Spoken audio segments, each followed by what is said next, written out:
obviously we're here to talk about your new album, Made in Sheffield. I mean, it's a bit of a different way for you to go, isn't it? So, you know, it's kind of a bit of a reinvention. Well, would you agree with that? It's not a different way for me to go. It's a different way that I'm for people to perceive me, because you say Tony Christie and they go, oh yeah, Amarillo, and that's all they remember.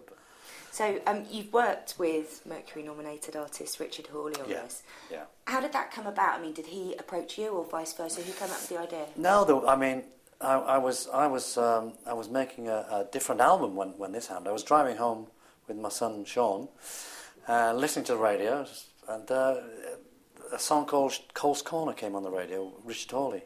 And I just said to my son, I said, that's the kind of song that I should be doing, with big strings and the big arrangements. And he said, well, actually, Dad, Richard Hawley sent you that song 3 years ago. He said, and you didn't do anything with it.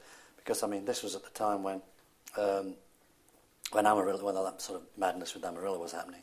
And I was sort of everywhere and didn't have time to listen to anything, really. So I didn't hear it. And then I said, well, I still want to do the song. And he said, well, I'll tell you what, I know Richard Hawley's manager. I'll ring him and see if we can arrange a meeting. So we got a meeting, and I said, I want you to produce. Would you fancy producing it? Because I heard that you produced that track. And he said, I'd like to produce the whole album. Let's do an album of Sheffield songs. He said, you're from that area. He says, I'm from there. And there's some great artists from there, great songwriters. Let's do completely Sheffield, record it in Sheffield musicians. And I thought, well, it's different. But darling, you and I, we were born to cry. You have had generally an absolutely fantastic response so far to this album. Were you expecting it? No. I was waiting for the knocks, really. You know, I was expecting the press to start knocking me, you know. It's been the cool papers and magazines that actually have been giving it the big ups. That has been the most staggering part, the fact that the magazines that normally have been knocking me, you know, for years, have suddenly turned around and raved about the album, which has completely flattened me and put me on my back foot, really. It's good though.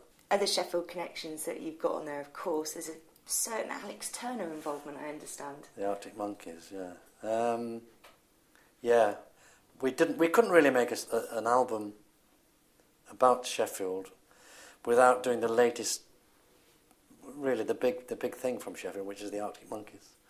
So they sort of listened through various things that they'd done, and I couldn't hear anything that would suit me. And then Richard said, he says, I know there's a track on their second album, which it's called Only Ones Who Know. He says, I think that we could do a good job with that one. And it turned out a treat. And the good thing is that I was presenting an award at the Q Awards for the best newcomer, and I was at the big table, and Alex was sitting there, and I sort of said to him, what do you think about my treatment? And he said, when he got it, he played it with his mum, and they were on the train. He said, we played it over and over and over all the way home, about 40 times. So that's a great compliment. And I got the seal of approval was there, which is, you know, when you get the seal of approval from the actual writer of a song, that's the main thing. Yeah. And I presume that you obviously like the Last Shadow Puppets. Oh yes, I mean because it reminds me of it's very retro. It's very Scott Walker to me. Yeah, very 60s, 70s, lush strings. So he's heading in the right direction.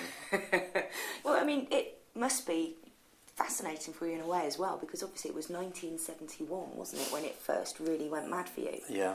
And to still, as you say, have a career, but in a different area this time. Yeah. That must be all very satisfying as well, eh? Yeah, that is what I did, you know, when I started singing, apart from when I left the group. But I was always in that sort of the standards, the Tony Bennett-ish, Sinatra-ish sort of that way inclined, if you like.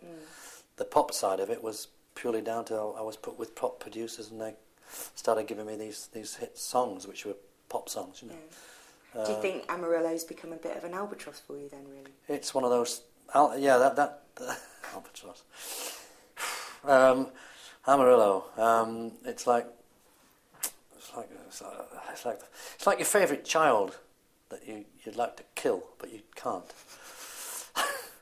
It's there, you love it, but you hate it, and at times you want to throttle it, but you can't because it's such a big part of your life. Well, it kind of wasn't your fault as well when it came back. It was Peter Kay, wasn't it, doing all Yeah, the Phoenix exactly. Nights? Yeah. I got a call from Peter Kay's office saying that they want to use the track Amarillo on the Comic Relief video. Do I want to be in it? So I said, sure. I'm in the middle of this tour. A day off, came down to London, did my little bit on the treadmill, went back, and then about 3 days later they edited it. Friday night, Comic Relief. Sunday morning, #1. And then it was absolute mayhem. And a record-breaking stint at #1 as well. Yes, and an album that was at #1 because it went from 5 to 3. It was at 3 when the single came out because it was TV advertised, and then suddenly 1. So album and single at #1, and you can imagine I am on a tour bus, borrowing phones. This one's busy. Can I borrow your? Ring this number. It was like phones were going mad. Everybody wanted to do an interview. Every paper. So it was absolute mayhem.